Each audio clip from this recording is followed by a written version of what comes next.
Admiral Kethvar stood on the bridge of his flagship, watching the stars through the crystal windows. The Zephyrian Empire controlled this part of space for over 3,000 years. His people built beautiful cities that floated in space, their buildings made of living crystal that sang in the solar winds. Everything was peaceful and ordered, just as it had been for generations. The Admiral was tall and thin, like all Zephyrians. His skin had a blue-green color that changed with his mood. Right now it showed calm confidence. He wore the silver uniform of the Imperial fleet, decorated with symbols of his many victories against pirates and rebels. But those were small fights. Nothing serious had threatened the Empire in centuries. "Admiral," called his communications officer, "we are getting strange readings from the edge of the Kepler system." Kethvar turned his large, dark eyes toward the officer. "What kind of readings?" "Something big just came out of hyperspace. The energy signature is unlike anything in our databases." The Admiral moved to the sensor station. The display showed a massive object at the system's edge. It was definitely a ship, but its design made no sense. Most ships in the galaxy were smooth and curved, built for beauty as much as function. This thing looked like someone had welded metal plates together without caring how ugly it looked. "Run a scan," Kethvar ordered. "Get me details." The scan results made him frown. The ship was huge, almost twice the size of his flagship. Its hull was made of some dark metal that absorbed most of their sensor beams. Weapons covered every surface. This was not a merchant ship or explorer. This was built for war. "Any response to our greeting signals?" he asked. "No, sir. It just sits there. No communications, no identification codes, nothing." Kethvar felt a cold feeling in his stomach. He had heard old stories, myths really, about something like this. Ancient tales that most people laughed at. Stories about creatures from beyond the galaxy who brought only death and destruction. "Send a message to the Imperial Archives," he said quietly. "Tell them we need access to the Ancient Codex immediately." His officers looked surprised. The Ancient Codex was a collection of very old writings that most scholars considered fairy tales. It contained warnings and prophecies from the early days of the Empire, when their ancestors first left their homeworld to explore space. "Sir?" his first officer asked. "The Ancient Codex? But those are just old stories." "Maybe," Kethvar said, still watching the dark ship on his screen, "but I want to be sure." An hour later, the response came from the archives. High Archivist Zelnoth herself sent the message. Her image appeared on the main screen, her usually calm features showing worry. "Admiral Kethvar," she said, "I have read your report about the unknown ship. If it matches the description in the Codex, then we may face something terrible. The ancient writings speak of beings called humans from a world named Earth. Our ancestors met them long ago in the early days of our expansion." Kethvar leaned forward. "What did these writings say about them?" "They called them the Devourers of Worlds, the Destroyers. Our people were so frightened that they fled to this galaxy to escape them. The Codex warns that these humans love war more than life itself. They turn battle into art and death into poetry." The Admiral felt his skin shift to pale yellow, the color of fear. That cannot be real. No species could be that violent and still survive. "Perhaps not," Zelnoth said. "But the Codex also says they were the only species our ancestors ever met that frightened them enough to run. And Admiral, there is one more thing. The ancient writers described their ships exactly as you have reported. Dark metal hulls covered in weapons, built for destruction rather than beauty." The connection ended, leaving Kethvar staring at the strange ship. As he watched, it began to move. Not the smooth glide of Zephyrian ships, but with purpose and power that seemed almost alive. "Admiral," his sensor officer called out, "the alien ship is changing course. It is heading toward our patrol fleet near the 4th planet. Signal Commander Vextar to withdraw his ships immediately," Kethvar ordered. But it was too late. The dark ship accelerated with impossible speed. Kethvar watched in horror as it closed the distance to the patrol fleet in minutes rather than hours. The first sign of trouble came when Commander Vextar's panicked voice filled the bridge. "Admiral! This thing is huge. It does not respond to any of our signals. Should we warn it away from our territory? Do not engage." Kethvar shouted. "Fall back immediately." But Commander Vextar was young and proud. He had never faced a real threat before. "Sir, it is just one ship against our entire patrol fleet." "We can handle this." Vextar, "No. That is an order." The young commander had already cut the connection. On the long-range sensors, Kethvar watched 6 Zephyrian patrol ships move to surround the alien vessel. They were beautiful ships, their crystal hulls glowing with stored energy, their weapons charged but not yet firing. The alien ship stopped moving. For a moment, everything was still. Then Commander Vextar's voice came again, but now it carried confusion and fear. "Admiral, our scans show this ship is armed with weapons we do not understand. The hull is incredibly thick. I do not think our energy beams can penetrate it." "Then do not try," Kethvar yelled. "Come back now." "We are Zephyrians," Vextar replied. "We do not run from one ship."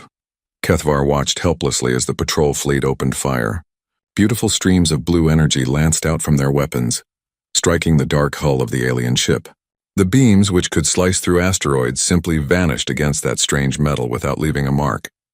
For several seconds, nothing happened. The alien ship just floated there, absorbing the attack.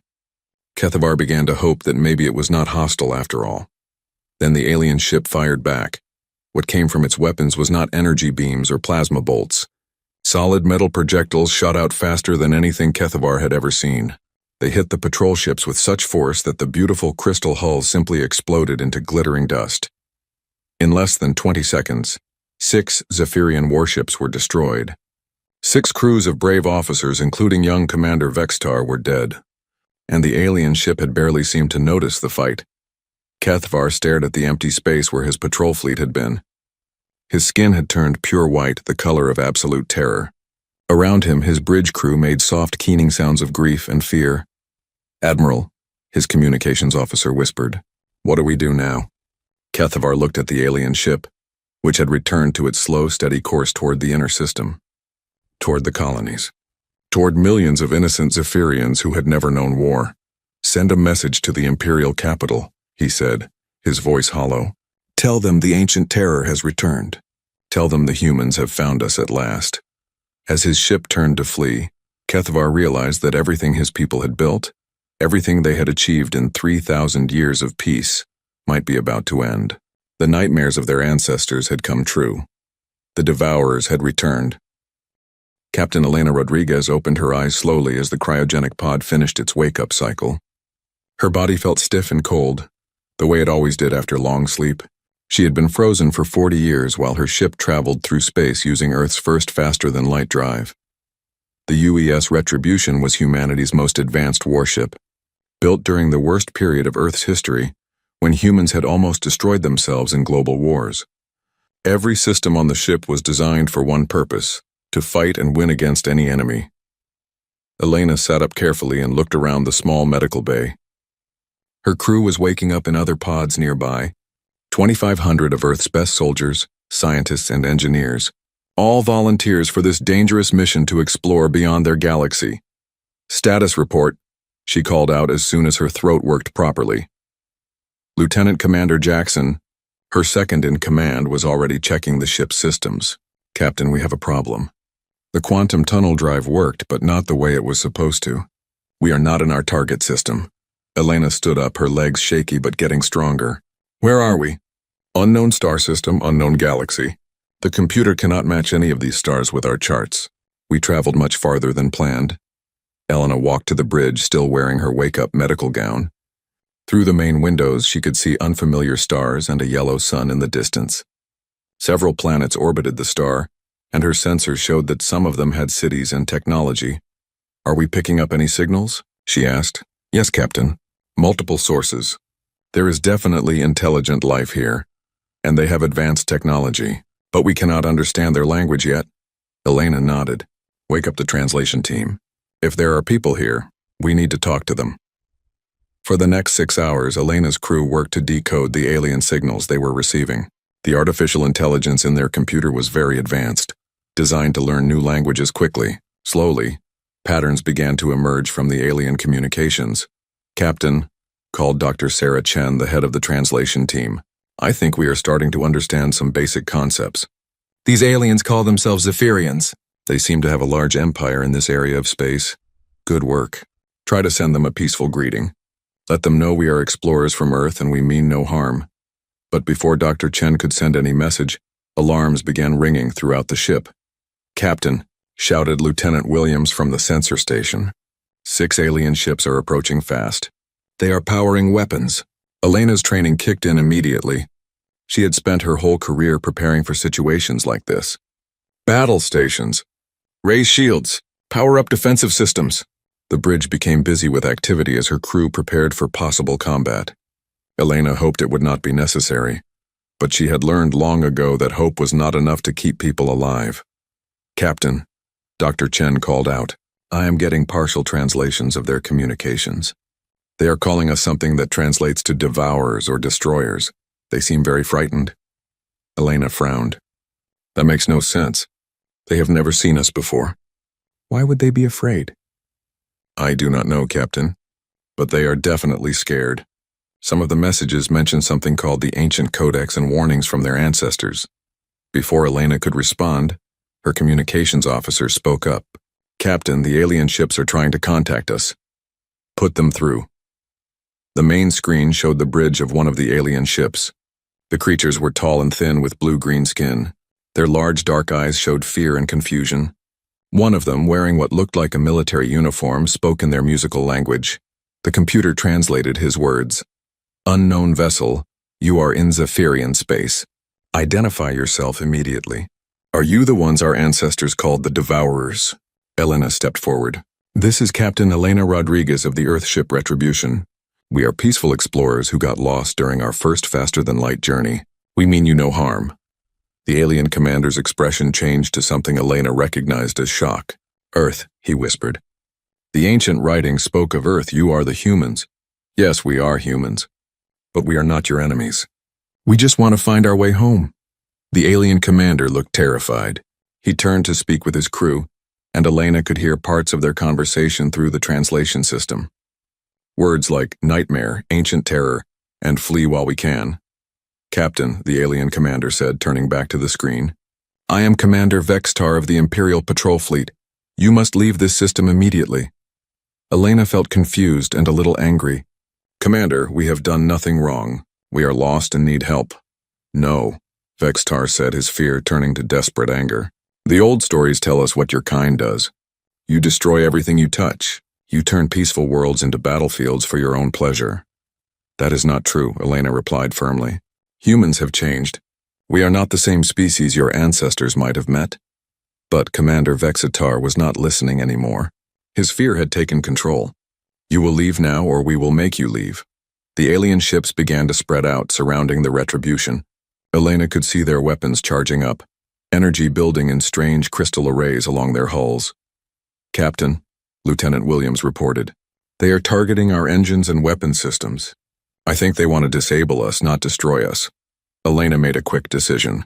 These aliens were afraid of something from their past, something about humans that had scared their ancestors badly enough to write warnings about it. But Elena could not let them attack her ship and her crew, no matter how frightened they were. "Signal all hands to brace for impact," she ordered. "Charge weapons, but do not fire unless they shoot first." The alien ships opened fire together. Beams of blue energy struck the Retribution's shields, causing the whole ship to shake. But the shields held easily. Earth's military technology was built to handle much worse attacks. "Damage report," Elena called out. "No damage, Captain. Their energy weapons cannot penetrate our shields." Elena looked at the alien ships on her screen. They were beautiful vessels, clearly built by a peaceful people who valued art and beauty. But they were not warships like the Retribution. They were patrol boats designed to deal with pirates and minor threats. "Commander Vextar," she said over the communication link, "stop this attack. Your weapons cannot hurt us, and I do not want to hurt you." But the alien commander had lost all reason to fear. "Fire everything!" he screamed to his crew. "We cannot let them reach our colonies." The alien ships fired again, this time with full power. The energy beams were much stronger, but they still could not break through the Retribution's shields. Elena realized she had no choice. These aliens were not going to stop, and soon they might call for reinforcements. Her first duty was to protect her crew. "Target their engines only," she ordered. "Minimum power. Try to disable them without killing anyone." The Retribution's railguns fired. Tungsten rods accelerated to incredible speed shot out from the ship's weapons. But even at minimum power, the kinetic energy was massive. The first alien ship simply exploded when the tungsten rod hit it. The second ship broke in half. Within moments, all 6 beautiful alien vessels were nothing but expanding clouds of metal and crystal debris. Elena stared at the destruction in horror. She had not meant to kill them all. She had tried to use minimum force, but the difference between human military technology and Zephyrian technology was too great. "Captain," Dr. Chen said quietly, "I am receiving emergency transmissions from the alien colonies. They are calling for help. They say the ancient terror has returned." Elena looked at the stars around her. Somewhere out there were billions of aliens who had just learned that their worst nightmare had come true. The humans had found them. And Elena was beginning to understand why their ancestors had been so afraid.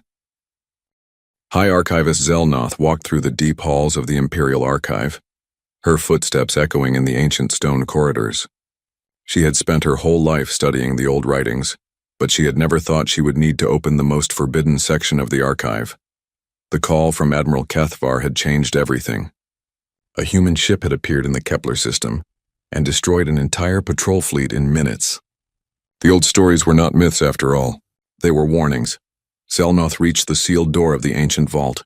The thick crystal barrier had not been opened in over 1,000 years. Only the High Archivist had the codes to enter, and those codes were passed down through generations with strict orders to use them only in the most terrible emergency. The door opened with a soft hiss, revealing a small room filled with crystal data cores that glowed with soft light. These cores contained the earliest records of the Zephyrian people, from the time when they first left their homeworld to explore the galaxy. Zelnoth found the core she needed and placed it in the reading device. Immediately, holographic images filled the room showing scenes from 3,000 years ago. She watched as her ancestors built their first spaceships and traveled to nearby star systems, full of hope and curiosity about what they might find. The early Zephyrians had been explorers and scientists, not warriors. They believed that all intelligent life in the universe would be peaceful and friendly, just like them. They were wrong.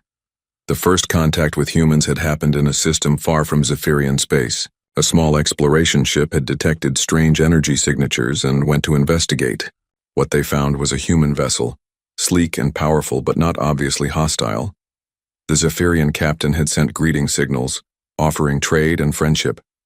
The humans had responded with what seemed like curiosity and interest. First contact appeared to be going well. But as Zelnoth watched the ancient records, she saw the moment when everything changed. The human ship had been damaged in some kind of accident, probably a reactor malfunction. The Zephyrian captain immediately offered to help, sending repair teams and medical supplies. What happened next had haunted the Zephyrian people for thousands of years. The human crew had been grateful for the help, but as they recovered, the Zephyrians began to understand what kind of beings they had rescued. The humans carried weapons everywhere they went, even on their own ship. They organized themselves in strict military ranks even though they claimed to be explorers. And most disturbing of all, they seemed to enjoy talking about battles and wars they had fought. The Zephyrian captain had been fascinated and horrified by the human stories. These beings had spent their entire history fighting each other. Not just small conflicts, but massive wars that killed millions at a time. They had invented weapons that could destroy entire cities in seconds. They had created military strategies that turned warfare into a science. But the worst part was that they did not seem sad about this. They told their war stories with pride and excitement. They respected each other based on how well they fought. They had turned violence into an art form. The ancient records showed the Zephyrian captain asking the human commander about peace on Earth. The human's answer had chilled the gentle explorer to his core. "Peace?" the human had said, laughing. "Peace is just the time between wars when we prepare for the next fight. We have never had real peace on Earth. We do not know how to live without conflict." The Zephyrian captain had realized that he was dealing with a species that was fundamentally different from his own people. Zephyrians had evolved on a peaceful world with plenty of resources. Competition was not necessary for survival, so they had developed cooperation and art instead of warfare. Humans had evolved differently. Their world was harsh and dangerous, forcing them to fight for everything they needed. This had made them incredibly tough and resourceful, but it had also made them love battle in ways that peaceful species could not understand. The ancient records showed more encounters between the two species. Each meeting taught the Zephyrians something new and terrible about human nature. Humans did not just fight to survive. They fought to test themselves, to prove their worth, to experience the thrill of combat. They had rules for war, codes of honor that made no sense to Zephyrians. They would fight to the death against each other one day, then share drinks and tell stories the next. They respected brave enemies more than cowardly friends. Most terrifying of all, humans seemed to get stronger and more dangerous the longer a war lasted. Other species would eventually get tired of fighting and seek peace. Humans would adapt and improve, finding new ways to win. Zelnoth read the final entry in the ancient records with growing dread. It was written by the expedition leader who had made the decision to flee to a different galaxy. We have learned that the universe contains two types of intelligent life, the ancient Zephyrian had written. There are species like us who create beauty and knowledge and peace, and there are species like the humans who create strength and will and victory. We cannot coexist with them, not because they are evil, but because they are everything we are not. The humans do not conquer because they want to rule. They conquer because conquest is their nature. They do not destroy because they hate. They destroy because destruction is their art. They are not monsters in the way we understand monsters. They are something far more dangerous. They are a species that has made war into their religion. I have decided to lead our people to the far galaxy, beyond the reach of human expansion. We will build our empire there, in the spaces between the stars where they will never find us. But if they ever do find us, if they ever appear in our new home, then we must remember this warning. Do not fight them. Do not challenge them. Do not give them any reason to show us what they have learned in their millions of years of warfare. Above all, do not believe that we can change them, or that they will change themselves. We met them when they were young, and already they were perfect weapons. By now they will have become something beyond our worst nightmares. Zelnoth turned off the ancient records and sat in the dark vault, her mind trying to process what she had learned. The humans had found them. After 3,000 years of peace and safety, the ultimate predators had tracked them down. She thought about Admiral Kethvar's report. One human ship had destroyed 6 Zephyrian vessels without taking any damage. The ancient warnings had not been exaggerated. If anything, they had been too gentle. Zelnoth activated her communication device and sent an emergency message to the Imperial Council. The Emperor himself needed to know what they were facing. Your Imperial Majesty, she said to the recording device, the ancient codex has been opened and its contents confirmed. A human warship has appeared in our space exactly as the old writings predicted. The patrol fleet that engaged it was completely destroyed. She paused, trying to find words for the terrible truth. Your Majesty, our ancestors fled from these beings when humans were still young and primitive. They have had 3,000 years to perfect their art of war. The ship that destroyed our fleet is probably just a scout or explorer. Their real warships will be far more dangerous. The ancient warnings are clear. We cannot fight them. We cannot negotiate with them as equals. We can only hope that they will accept our surrender and allow us to live as their subjects. Because the alternative is the complete destruction of everything we have built. Zelnoth ended the message and walked slowly back through the archive halls. Outside, the crystal cities of the Empire glowed peacefully in the starlight, their inhabitants going about their daily lives without knowing that their worst nightmare had come true. The humans had returned. And this time there was nowhere left to run. Captain Elena Rodriguez stood in her ready room, staring at the star charts that her crew had been updating for the past week. The UES Retribution had moved deeper into Zephyrian space, trying to find someone willing to talk instead of shoot. So far, they had not been successful. 3 more fleets had attacked them. Each time, Elena had tried to communicate first, explaining that humans were peaceful explorers who meant no harm. Each time, the aliens had responded with terror and weapons fire. Each time, the Retribution had destroyed them all. Elena did not want to keep killing these people, but they would not listen, and they would not stop attacking. Her duty was to protect her crew, and that meant fighting back when threatened. Captain, Lieutenant Commander Jackson said over the intercom, we are receiving another transmission from the aliens. This one is different. Elena walked onto the bridge. Different how? It is not a challenge or a threat. It sounds like a plea for mercy. Dr. Chen looked up from her translation station. Captain, I have been studying their language patterns from all the communications we have intercepted. The aliens are absolutely terrified of us. They keep referring to ancient prophecies and warnings from their ancestors. What kind of warnings? They call us things like the Devourers and World Breakers. and children of war. Their messages talk about humans as if we are some kind of mythical monster that their grandparents used to tell scary stories about. Elena frowned. But why? Humans have never been to this galaxy before. How could their ancestors know about us? I do not know, Captain. But whatever happened in the past, it scared them so badly that they have been dreading our return for thousands of years. Elena thought about Earth's history. Humans had always been a violent species, it was true. They had fought terrible wars and committed horrible acts, but they had also created beautiful art, made amazing discoveries, and learned to work together for common goals. The problem was that the retribution represented only one side of human nature. It was a warship, built during Earth's darkest period when nations had been destroying each other with nuclear weapons and biological warfare. Every system on the ship was designed to win fights, not make friends. Elena realized that to these aliens, the retribution probably looked like proof that humans had not changed at all. A ship covered in weapons crewed by soldiers, capable of destroying anything that challenged it. From their perspective, humans were exactly the monsters their ancestors had warned them about. Dr. Chen, can you translate a message for me? Elena asked. Of course, Captain. Send this to whoever is in charge of the alien empire. Tell them that Captain Elena Rodriguez of Earth requests permission to speak with their leaders. Tell them that I know their ancestors met humans long ago, and that I want to explain how we have changed since then. Dr. Chen worked on the translation and sent the message. For several hours there was no response. Then a weak signal came back.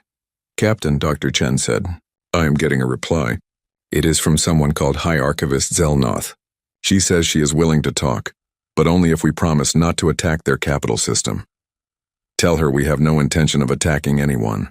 We just want to understand why they are so afraid of us. Another hour passed before the next message arrived.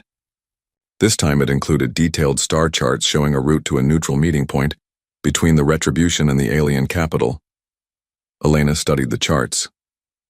The meeting point was a small research station orbiting a dead planet. It was far enough from major population centers that the aliens would feel safe, but close enough to their territory that they could send reinforcements if needed. Set course for the meeting point, Elena ordered, and prepare a full cultural briefing on Earth history. If we are going to convince them that humans have changed, I need to show them proof. 3 days later, the Retribution arrived at the research station. It was a small facility made of the same living crystal that the aliens used for all their buildings. As Elena's shuttle approached, she could see that the station was beautiful but completely defenseless. Elena brought only a small diplomatic team with her. Dr. Chen to handle translation, Lieutenant Jackson for security, and Dr. Martinez, the ship's historian. They wore dress uniforms instead of combat gear, and carried no visible weapons. High Archivist Zelnoth was waiting for them in the station's main conference room. She was tall and graceful, with blue-green skin that shifted to pale yellow when she saw Elena. Her large dark eyes showed intelligence and deep fear. Captain Rodriguez, Zelnoth said through the translation device, I admit I am surprised. You look much more normal than I expected. Elena smiled, trying to appear friendly and non-threatening. What did you expect? The ancient records describe humans as monsters who delight in violence and destruction. But you seem reasonable. Archivist Zelnoth, I think there has been a terrible misunderstanding. Humans have changed a great deal since your ancestors first met us. We would like to show you how. Dr. Martinez activated a holographic projector and began showing images from Earth's history. He started with the wars and conflicts that had defined humanity's early development, then showed how humans had gradually learned to work together. Yes, Zelnoth said, watching the images of human wars. This matches the ancient descriptions. Your species turned warfare into an art form. But watch what happens next, Dr. Martinez said. The hologram showed the formation of the United Earth government, the end of major wars, and humanity's first steps into space as explorers rather than conquerors. Zelnoth studied the images carefully. You claim that humans have become peaceful, but your ship destroyed 3 of our fleets without taking any damage. That does not seem peaceful to me. Elena leaned forward. Archivist, we only fought because your ships attacked us first. We tried to communicate peacefully every time. We never wanted to hurt anyone. But you were so effective at it, Zelnoth replied. Our most powerful warships could not even scratch your hull. Your weapons destroyed them in seconds. This is exactly what the ancient warnings predicted. Dr. Chen spoke up. Archivist, may I ask what exactly these ancient warnings said about humans? Zelnoth was quiet for a long moment. Then she activated her own holographic system and showed them images from the Zephyrian archives. Elena watched in fascination as the ancient records played out. She saw first contact between early humans and Zephyrians 3,000 years ago. The humans in the records looked primitive compared to modern standards, but they were clearly recognizable as her own species. As the story unfolded, Elena began to understand why the Zephyrians were so afraid.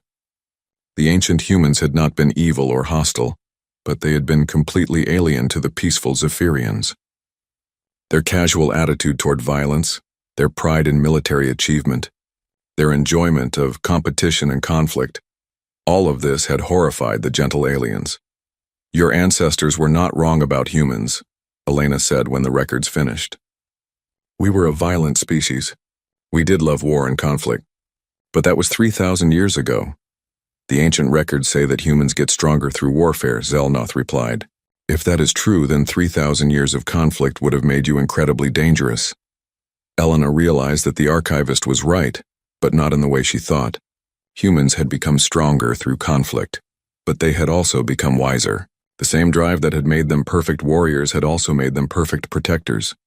Archivist, Elena said slowly, what if I told you that the reason humans became so good at war was so that we could eventually choose peace? What if our strength exists not to conquer others, but to defend those who cannot defend themselves? Zelnoth's skin color shifted to pale green, the color of confusion. I do not understand. Elena thought carefully about how to explain. Your people are builders and artists and scientists. You create beautiful things and seek knowledge, but because you are peaceful, you cannot protect yourselves from those who would harm you. This is true, Zelnoth admitted. Humans learned to be warriors so that peaceful people like you would not have to. We became monsters so that you could remain angels. For the first time since the meeting began, Zelnoth's skin color shifted to something that looked almost like hope. Captain Elena Rodriguez stood on the observation deck of the Zephyrian capital station, looking out at the most beautiful sight she had ever seen. Thousands of crystal ships floated in perfect formation around the massive space city, their hulls singing with harmonious music that could be heard even through the station's walls. It had been 3 months since her first meeting with High Archivist Zelnoth. 3 months of careful negotiations, cultural exchanges, and slowly building trust between two species that had every reason to fear each other. The breakthrough had come when Elena realized that the Zephyrians were not just afraid of human violence. They were afraid of becoming violent themselves. Their entire civilization was built on the idea that peaceful beings were morally superior to warriors. Meeting humans forced them to question everything they believed about the nature of good and evil. Elena had spent weeks explaining that humans did not fight because they enjoyed causing pain. They fought because sometimes violence was the only way to protect innocence. The Zephyrians had slowly begun to understand that strength and goodness were not opposite things. Captain Rodriguez, a familiar voice said behind her. Elena turned to see High Archivist Zelnoth approaching, her skin showing the deep blue color of contentment. Archivist Zelnoth, Elena replied, smiling. How did the council meeting go? Better than I hoped. The Emperor has agreed to your proposal. The Zephyrian Empire will accept a human protection fleet, under the conditions we discussed. Elena felt relief wash over her. The negotiations had been delicate and difficult. The Zephyrians needed protection from other hostile species in the galaxy, but they could not bring themselves to ask for help from the beings their ancestors had called monsters. The solution had been a partnership, rather than a conquest. The UES Retribution would be joined by other Earth ships, creating a small fleet that would patrol the borders of Zephyrian space. In return, the Zephyrians would share their advanced crystal technology and peaceful arts with humanity. There is one more thing, Zelnoth said. The Emperor wants to meet you personally before the treaty is signed. Elena followed the archivist through the crystal corridors of the capital station.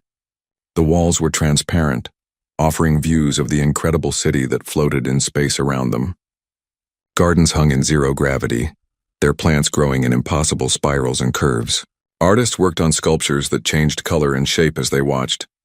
Everything about Zephyrian culture emphasized beauty, harmony, and peaceful cooperation. Elena could see why the ancient humans had seemed like demons to these people. But she could also see why these people needed protection. They had created something wonderful, but they had no way to defend it. The Emperor's throne room was a vast sphere of crystal that showed the stars in all directions. Emperor Kethazar himself was ancient even by Zephyrian standards, his skin a deep silver color that spoke of great wisdom and age. "Captain Rodriguez," the Emperor said, his voice soft but carrying clearly through the chamber.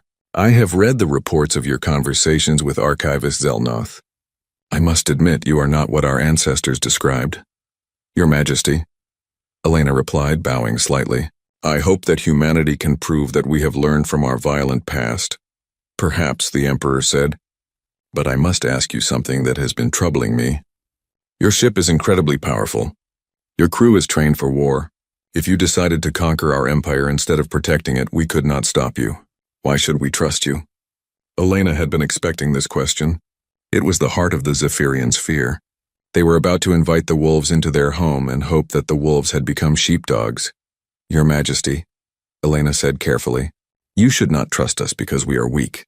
You should trust us because we are strong enough to choose restraint." The Emperor's skin shifted to pale green, the color of confusion. "I do not understand." Elena gestured toward the crystal walls that showed the beautiful Zephyrian cities. "Your people have built something incredible here. Art, music, science, philosophy, all the things that make life worth living. But you built it in a dangerous galaxy full of species that would destroy it for profit or pleasure." "This is true," the Emperor admitted. "Humans have the power to take everything you have built. But we also have the wisdom to know that destroying beauty makes the universe a darker place. We became warriors so that peaceful people like you would not have to." Elena paused, choosing her words carefully. "Your Majesty, the greatest victory a warrior can achieve is to make warfare unnecessary. The strongest thing we can do is to use our strength to protect those who cannot protect themselves." The Emperor was quiet for a long time, his skin cycling through several colors as he thought. Finally he spoke. "Captain Rodriguez, your words sound noble. But how do I know that future humans will feel the same way? How do I know that someday one of your people will not decide that conquest is easier than protection?" Elena smiled. "Because, Your Majesty, if any human ever threatens your people, they will have to deal with the rest of humanity first. We do not tolerate bullies even when the bullies are our own species. You would fight other humans to protect us, without hesitation. That is what guardians do." The Emperor's skin turned to a warm gold color that Elena had learned meant deep approval. "Very well, Captain Rodriguez. The Zephyrian Empire accepts Earth's offer of protection. But I have one request." "What is that, Your Majesty?" "I want your ship to remain here as the flagship of the protection fleet. And I want you to serve as the first human ambassador to our empire. We have much to learn from each other." Elena felt a wave of emotion. She had come to this galaxy as an explorer, hoping to find new worlds for humanity. Instead, she had found something much more valuable, a people worth protecting and a purpose worth fighting for. "I would be honored, Your Majesty." 6 months later, Elena stood on the bridge of the Retribution, watching as 3 more Earth ships emerged from hyperspace. The protection fleet was growing, but it was not the conquest force that the ancient Zephyrians had feared. These new ships carried scientists and artists as well as soldiers. They brought teachers who could learn from Zephyrian wisdom and engineers who could help improve their defenses. The partnership was becoming real. "Captain," Dr. Chen called from her station, "we are receiving a message from Earth Command. They want a full report on our situation." Elena smiled. "Tell them that humanity has found something precious in this galaxy. Tell them we have found a people who remember that beauty is worth preserving and that peace is worth protecting. And tell them that we will never let anyone destroy what the Zephyrians have built." She looked out at the crystal cities glowing in the starlight, their songs mixing with the deep hum of the Retribution's engines. The Empire's greatest fear had come true. The humans had found them. But sometimes, Elena thought, the monsters you fear turn out to be the guardians you need. And sometimes the strongest thing a warrior can do is choose to be gentle. The galaxy was a dangerous place, full of species that would destroy beauty for power. But it was also a place where 2 very different peoples could find common ground, where warriors could become protectors, and where ancient fears could become lasting friendships. Elena had come to this galaxy as a representative of humanity's military might. She would stay as proof of humanity's capacity for wisdom, compassion, and sacrifice. The terror had come true. But in the end, that terror had become hope.